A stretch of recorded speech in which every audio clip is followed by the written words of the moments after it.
The sea outside Flagler Coast had moods like living things. Some days it gleamed, a sheet of hammered silver, docile enough to lull merchants into believing the world was tame.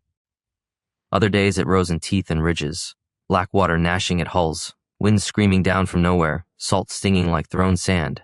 But on the morning Kong Fang chose his prey, the ocean wore its most dangerous mask of all. Beautiful. A pale sunrise dripped gold across the waves. A steady wind filled canvas like a lung filling with breath.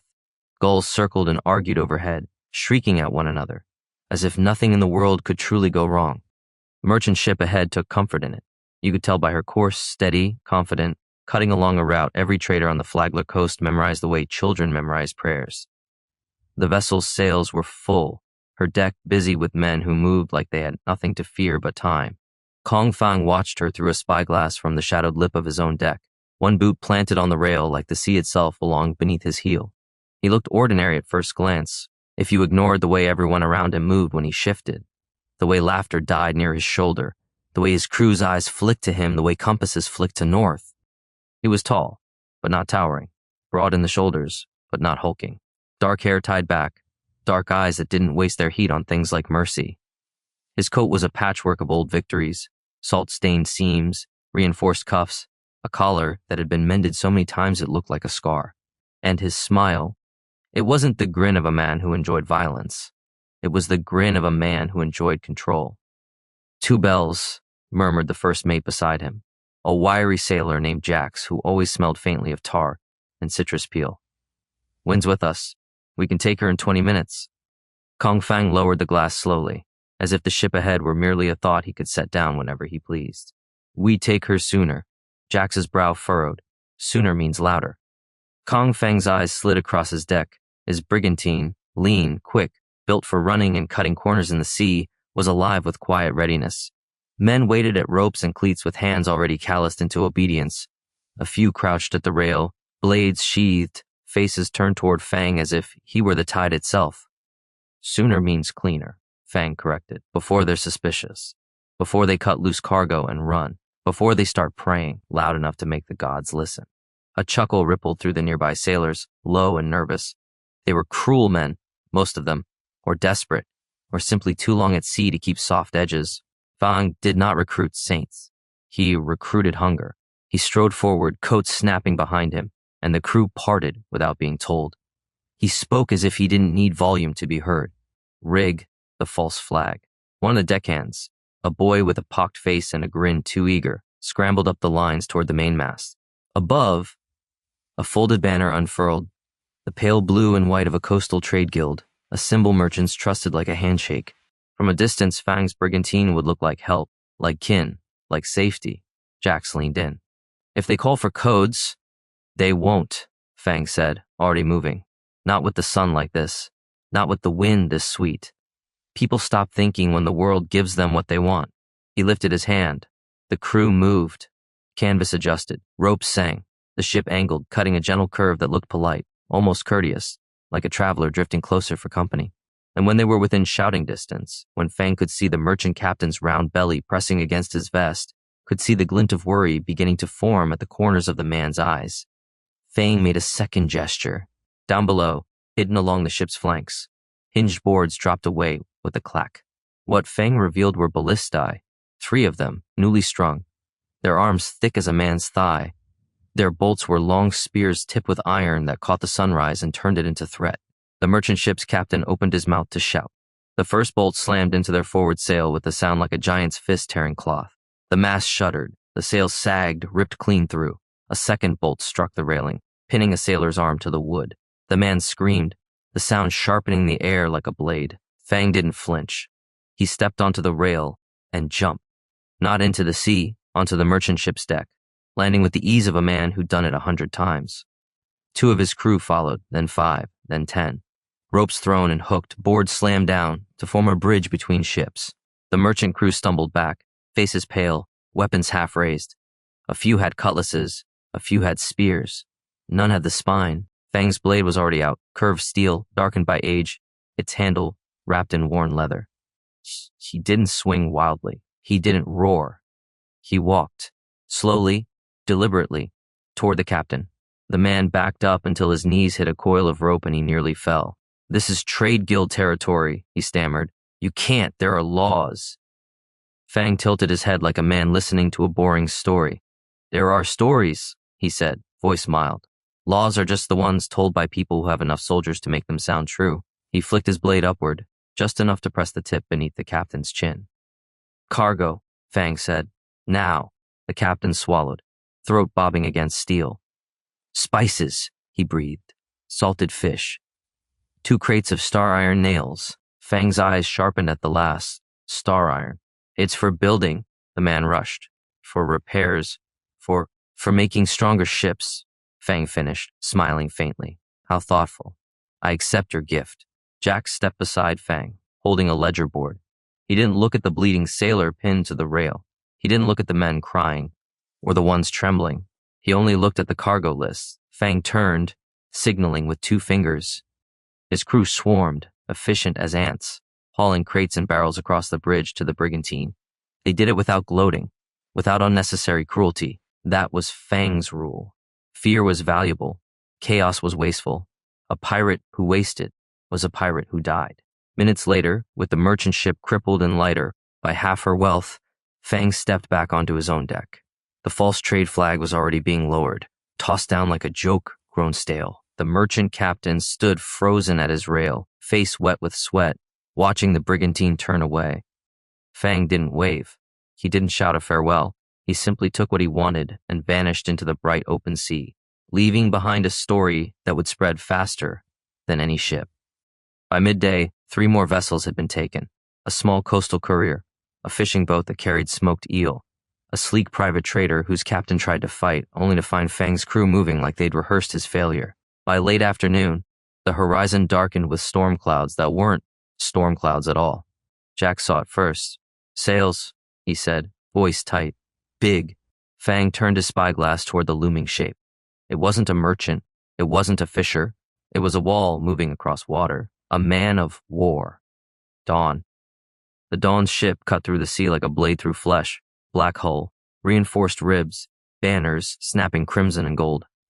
Even at this distance, you could see the disciplined geometry of it, the long rows of oars, the gleaming points of spear racks, the elevated forecastle bristling with ballistae larger than Fang's entire rig, twice the size of Fang's brigantine, twice the weight, twice the consequence. A murmur spread across Fang's deck, the kind that came when men remembered they were mortal. Why would they be here? Someone whispered.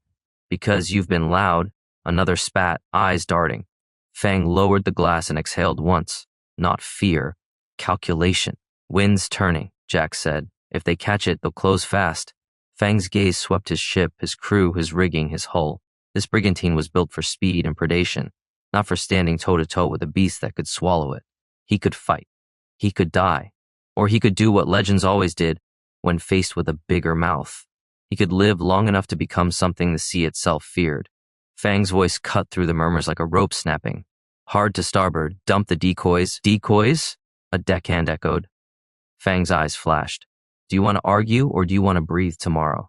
Men moved. From the hold, they dragged out 3 barrels filled with scavenged junk, broken planks, scrap metal, bundles of loose rope. They rolled them to the stern. Fang watched the Dawn ship closing, its banners growing clearer, its deck crawling with soldiers trained for the sea's worst. Now, he ordered. The barrels went overboard. They hit the water and burst apart, spilling chaos into the ship's path, floating hazards that would tangle oars, snag rudders, slow pursuit. Not for long, but long enough. Fang turned to the riggers. Reef the mainsail. Give her less to grab. We run narrow. His crew obeyed, fingers flying. The brigantine tightened its profile, angling into a channel of rougher water where jagged reefs hid just beneath the surface, dangerous territory for any ship too heavy to dance. Jack stared. Those reefs. Fang's smile was thin. I know. He didn't have a chart. He had memory. He'd sailed these waters before most men on his deck had grown hair on their faces. He'd watched ships die here. He'd watched bodies roll out with the tide. The Dawn man of war followed anyway. Because the Dawn believed order was stronger than the sea.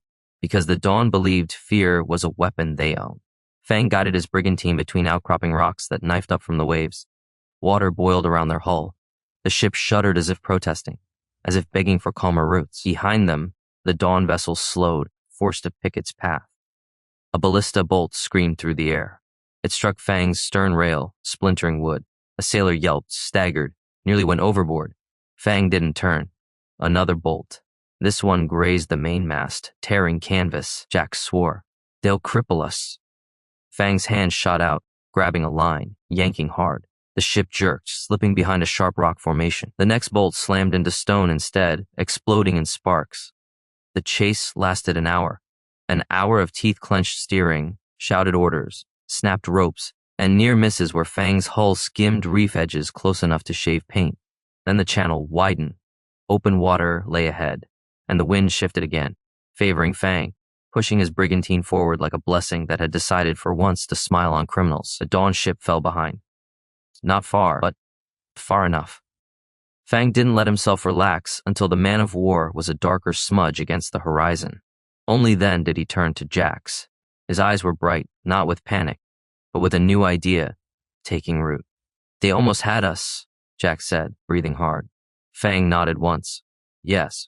Jax waited for more. Fang looked at his brigantine the way a builder looks at a house that almost collapsed. Then he said softly, like a vow, this ship is no longer enough. That night, beneath a sky smeared with stars, Fang sat alone on the quarterdeck with a lantern and a charcoal stick. He didn't drink like the others. He didn't celebrate survival with shouted songs. He drew lines, angles, reinforcements. He sketched a hull plated in scavenged iron. He sketched hidden ribs that could take a ballista strike without splitting. He sketched sails that could shift faster, rigging that could be cut and retied in seconds. A reinforced prow meant not just for speed, but for ramming. Jax approached cautiously, like a man stepping near a sleeping predator. You're redesigning her. Fang didn't look up. I'm rebuilding her. That'll take time. Fang's charcoal scraped hard across the wood. Then we take time. And coin, Jax added. Fang's smile returned, sharp and satisfied. Then we take coin. The brigantine vanished for weeks. Rumors spread of Fang's death, his disappearance, his retreat. Some said the Dawn had finally cornered him and sent him to the bottom. Others claimed he'd fled into the western tropics, hiding among island reefs. The truth was quieter. Fang found a cove along a jagged stretch of coast where cliffs rose like broken teeth, and he made it his forge yard. He raided not for silk or spices, but for materials. Star iron nails, ship ribs, tar, rope, hardwood, chains, spare masts, thick canvas, metal plating ripped from wrecks. Even old anchor stock, melted and hammered into new purpose by hired smiths who asked no questions because Fang paid in coin and fear. And piece by piece, his brigantine changed. The hull grew heavier but smarter, reinforced with layered ribs. The deck was altered to hide compartments where ballistae could be raised and lowered quickly, shielded from sight until the moment Fang wanted the world to realize it was too late. He added angled plating to the sides, not enough to make the ship slow, but enough to make an enemy's bolt skip instead of bite. He widened the rudder assembly, improving turning power. He carved out a lower belly for supply storage, because a ship that could run longer could hunt farther. And at the prow, he installed something that made even his own crew stare, a reinforced ram shaped like a hooked fang, iron-capped, curved upward, designed to bite into a hull and tear. When it was done, when the ship was rolled out of the cove and into the sea like something reborn from shadow, Jack stood beside Fang and whispered, "What do we call her now?" Fang looked at the ship, his ship, with a kind of cold affection. "She takes what others leave behind," he said. "She feeds on the scraps of the world's arrogance." He turned toward the water. The Scavenger. The name spread. It spread because the Scavenger didn't move like Fang's old brigantine. It moved like a promise kept, like a consequence. The first ship Fang took after the rebuild was a Dawn patrol vessel, small, fast, meant to chase smugglers. Fang didn't run. He met it head on. The Dawn sailors shouted orders, confident in their banners and training, confident that Fang would flee as he had before. The Scavenger's hidden ballistae rose from the deck like waking beasts. One bolt shattered the patrol's mast. Another punched through their bow rail, striking a soldier in the chest hard enough to fling him backward. Fang's ram hit next. Iron bit wood. The Dawn ship screamed, literally, its hull groaning as the Scavenger tore along its side, ripping planks loose, spilling men into the sea. Fang's crew boarded with hooks and blades, silent and quick. They didn't butcher, they didn't linger. They took supplies, weapons, charts, and, most valuable of all, Dawn insignias. Because a pirate who could wear the enemy's skin could walk through doors meant to stay closed. Weeks later, Fang captured a smaller dawn vessel called the Light's Path, a name meant to inspire hope and obedience. Fang stood on its deck after the fighting ended, looking at the clean lines of its build, the disciplined layout of its storage, the way it carried itself like a proud soldier even as it bled. Jax approached, boots sticky with seawater and blood. What do we do with it? Fang's gaze drifted over the ship like he was measuring its soul. We keep it. Keep it? Jax blinked. As a prize? As a mask, Fang corrected. Within days, the Light's Path sailed alongside the Scavenger, not as Fang's flagship, but as his spear, a ship the Dawn would hesitate to attack at a glance. A ship that could slip into guarded lanes, move through patrol lines, and draw prey into believing the world was still orderly.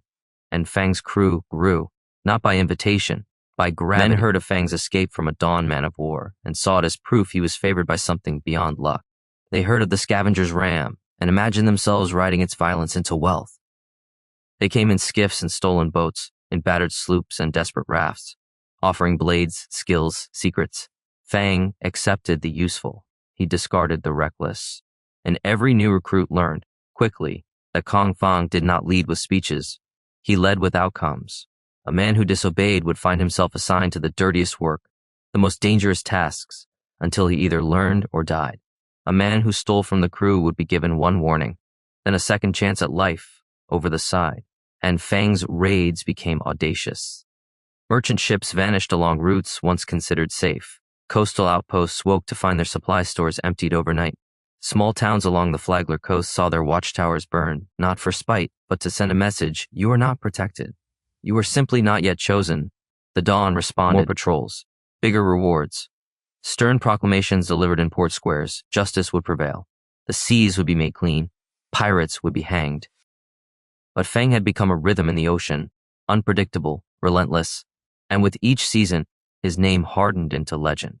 Old sailors began to speak it like a superstition. Young sailors spoke it like a dare. Kong Fang, the Scavenger, the pirate who turned the Dawn's own ships against them. Years passed, and the sea did what it always did. It kept moving. But something changed in the pirate world as Fang's shadow grew longer. Other captains, men who had once ruled their own pockets of lawlessness, began to watch him with something that wasn't fear. It was threat assessment. Because Fang didn't just take ships. He took attention. He took territory. He took the very idea of piracy and bent it around his will, dragging everyone else into a war they hadn't chosen. In taverns and hidden coves, rival captains leaned close over maps and mugs and muttered plans. He's too loud. He's drawing the Dawn. He's going to bring ruin on us all. Or worse, he's going to make us irrelevant. And while Fang kept his crew fed and paid, while he rewarded loyalty with coin and promoted skill over favoritism, the seed of betrayal didn't need much soil. All it needed was one man who wanted Fang's throne. That man was called Silas Moore, a charismatic bastard with a smile like honey and eyes like knives. He'd joined Fang 2 years earlier, bringing with him a small crew of his own and knowledge of hidden lanes near Skane Harbor. Fang had valued him. That was Fang's mistake. Silas won men with laughter and stories. He won them with promises Fang never bothered to make out loud. He moved through the crew like smoke, drifting into small conversations, planting doubts like seeds. Fang's taking bigger risks now. Fang's keeping the best spoils. Fang's building a legend. But what about you? At first, it was nothing. A few grumbles, a few jealous glances. Then it became something Fang could feel, a subtle shift in the way men stood when he approached, the way eyes flicked away too quickly, the way the laughter around Silas lasted a little longer than it should have. Jax noticed, too. There's rot, he warned one night. Fang sat at the helm, hands steady on the wheel. There's always rot. This rot has teeth. Fang's eyes narrowed. Then we'll pull it out. But betrayal doesn't announce itself with banners. It arrives like a calm morning. Beautiful, sweet, convincing. It happened on a fog-heavy dawn near a narrow channel west of Flag Harbor. Fang had ordered the Light's Path ahead to scout, while the Scavenger followed at a careful distance. The fog was thick enough to make the world feel smaller, and in that smaller world, sound carried strangely. Fang heard the first snap, a line cut too cleanly. He turned sharply. His mainsail lurched, canvas sagging as rigging gave way. The Scavenger slowed, suddenly vulnerable. Its momentum stolen. Jax shouted, "Lines!" Who cut? A second snap. Then a third. Men surged across the deck, some rushing to fix the damage, others moving with purpose that had nothing to do with repair. Fang's blade was in his hand before anyone could pretend surprise. Silas Morse stepped out of the fog of bodies, flanked by 6 armed men. His smile was still honey. "Captain," Silas said smoothly, as if this were a negotiation over tavern debt. "We need to talk." Fang's voice was quiet. "You cut my lines." Silas spread his hands. "You've been steering us into deeper water, bigger storms, bigger dawn ships, bigger consequences. Some of the men think it's time for new leadership." Fang's gaze swept the deck. More than 6, a dozen, maybe 20, not the whole crew, but enough to make blood expensive. Axe's knuckles were white on his sword hilt. "Silas, you treacherous." Silas didn't look at him. "I'm offering you a choice, Fang." Fang almost laughed. "Almost." "What choice?" he asked. Silas's eyes glinted. "Step down. Give me the Scavenger. We let you take a boat. You live, you disappear. Your legend stays intact. You become a ghost story instead of a corpse." The fog pressed in.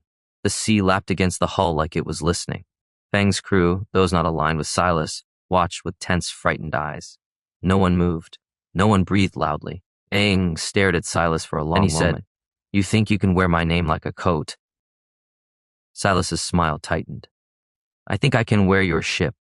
Aang's expression didn't change, but something in the air did, as if the world leaned forward. Fang's hand lifted slightly. Not a dramatic gesture, just a small shift. From below deck, a hatch swung open. 2 men emerged, not sailors, not deckhands, but Fang's quiet ones, the ones who never drank, the ones who never laughed. They carried crossbows. A bolt flew. It struck one of Silas's allies in the throat, pinning him backward against the mast. Panic erupted. Blades flashed. Men shouted. The fog swallowed sound and spat it back, distorted. Fang lunged, not at Silas, but toward the wheel, because control was always the first battlefield. Jax followed, cutting down a mutineer who tried to block Fang's path. Silas moved fast too, reaching for Fang, aiming to end it with one decisive strike. Steel met steel. Sparks flared. Fang's strength was efficient, practiced. He didn't swing wide. He didn't waste motion. He fought like a man who had survived, by refusing to be sloppy. Silas fought like a man who wanted to be seen. In the chaos, someone slammed into Fang's side hard. A blade bit into his shoulder, shallow but sharp. Fang hissed and retaliated, driving his elbow into the attacker's jaw. And something heavy struck his skull. For a heartbeat, the world tilted. The fog became a spinning wall. Fang staggered, and in that half-second Silas drove forward, shoulder-checking Fang toward the rail. Fang's boots slipped on wet wood. Hands grabbed him. 2, 3, shoving. The sea weighted beneath. Fang twisted, catching the rail, refusing the fall. He looked up and found not Silas's face, but a familiar young sailor Fang had spared months earlier. The boy's eyes were wet. His hands were still pushing. "I'm sorry," the boy whispered, voice breaking. Fang's jaw tightened. He didn't curse. He didn't plead. He only said, "No, you're not." Then the hands shoved harder. Fang went over. The cold hit like a punch. The sea swallowed him whole, salt burning his eyes, his wound flaring with pain. Above, the Scavenger's deck roared with battle. Shouts, splintering wood. Screams. Fang kicked downward, forcing space, forcing oxygen discipline. He opened his eyes to murky green and the shadow of his ship. He surfaced farther out, gulping air like it was fire. Fog cloaked everything. He heard the Scavenger's ram grind against something, perhaps Silas turning it, perhaps the ship drifting as chaos took the helm. Fang swam toward the sound. A small boat appeared through the fog, an emergency skiff. 2 heads leaned over it, and another loyal man. They hauled Fang in, hands frantic. Jax's face was white. "We couldn't, there were too many." Fang coughed, seawater spilling from his mouth. Blood stained his shirt. "Where's the Scavenger?" he rasped. Jax's eyes filled with rage and grief. "Silas has it." For a long time, Fang stared into the fog where his ship had vanished. When he finally spoke, his voice was like stone. "Then he's dead." But the sea does not hand vengeance quickly. The dawn found them first, not because they were clever, because the fog lifted, and a lone skiff in open water was an easy thing to spot. They were dragged aboard a dawn vessel bound in iron, stripped of weapons and pride. Jax fought until they beat him unconscious. Fang didn't fight. He watched. He memorized faces. He listened to Dawn officers speak his name like they'd finally caught a disease. Kong Fang, one of them said, gripping Fang's chin and forcing his face up. The Scavenger. The Rod of the Coast. Fang's eyes were cold. You say my name like it's a prayer. The officer's lip curled. You'll be a lesson.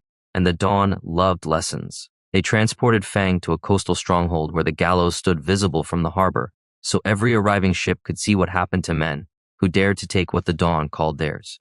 News spread faster than tide. Fang was captured. Fang was shackled. Fang would hang. Pirate captains who had cursed Fang now sat in taverns with unsettled silence. New pirates felt a strange thrill. If Fang could fall, then the world could change. And then came the whispers, not about his death, about his treasure. Because Fang, for all his calculated brutality, had never been reckless with his hoard. He'd hidden it, layered it, buried it in places only he knew, guarded not by traps. Men began to ask questions in dark corners. Where did Fang keep it? How much was it? Did Silas the Scavenger lead someone to it? The pirate world started to sharpen into a new kind of frenzy, one fueled not by loyalty, but by opportunity. Meanwhile, prepared their victory spectacle. They chose a day when the harbor would be full, when merchants would be docking, when townsfolk would gather, when the message would be impossible to ignore. Execution day arrived gray and bitter, the kind of cold that seeped into bone. A crowd gathered near the gallows, some there to cheer, some to spit, some simply unable to resist the gravity of a legend. Fang stood beneath the noose with his hands bound, his clothes torn, his shoulders still wrapped in a crude bandage. He looked thinner, but he did not look broken. The hangman adjusted the rope, hands trembling despite himself. A Dawn officer stepped forward, voice booming. Today we end the terror of these waters. Today we prove the Dawn's law is stronger than any pirate's greed. Cheers rose. Fang stared out over the crowd. He saw fear. He saw satisfaction. He saw hunger. He saw a few faces he recognized. Pirates in disguise, eyes sharp, already thinking about what they would do when the seas were without him. Fang smiled faintly. The Dawn officer scowled. Do you have any last words? Fang's gaze lifted to the harbor beyond, where ships rocked gently at their moorings. He spoke calmly, as if speaking to the sea instead of men. Your law is a story you tell yourselves, he said, and you've believed it so long you forgot it can be rewritten. The officer's face darkened. The lever creaked. Pull it. The trapdoor snapped open. Fang dropped. The rope tightened. The crowd roared, some in triumph, some in shock, some in breathless silence. And just like that, the Scavenger's captain became a corpse swaying in winter air. The Dawn celebrated. They drank. They shouted. They marked the day like a holy victory. But the sea did not celebrate. Merely kept moving. And in the weeks that followed, the consequences came in waves. Pirates surged into the vacuum Fang left behind, captains old and new, hungry to claim routes Fang had dominated. They fought each other with blades and fire, raiding not just merchants but rivals, turning the coast into a blood-slick competition. The Dawn tightened patrols, more ships, more soldiers, more raids on hidden coves, higher fees for protection that still failed them. Coastal towns built taller watchtowers that still burned. And the Scavenger? Because Silas Moore hadn't disappeared. He sailed Fang's ship like a thief wearing a dead man's face, thinking the legend would cling to him simply because he held the wheel. But legends weren't ships. Legends were fear, earned and tended like flame. Silas tried to be Fang by being louder, by burning towns, by slaughtering crews, by taking too much and leaving too little. And the more he did, the more the world learned the difference between Kong Fang's cruelty and Silas Moore's. Silas was a butcher.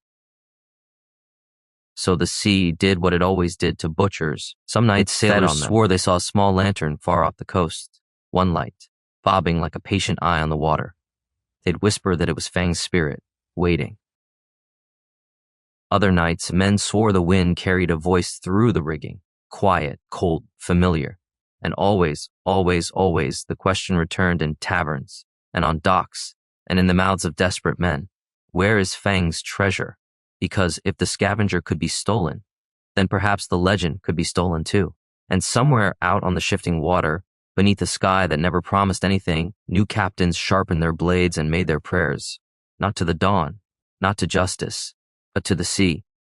chance to havoc, because Kong Fang was dead, yet the wake of his life still pulled ships under, long after the rope stopped swinging. And that is how the pirate world learned the cruelest truth of all. You can hang a man, but you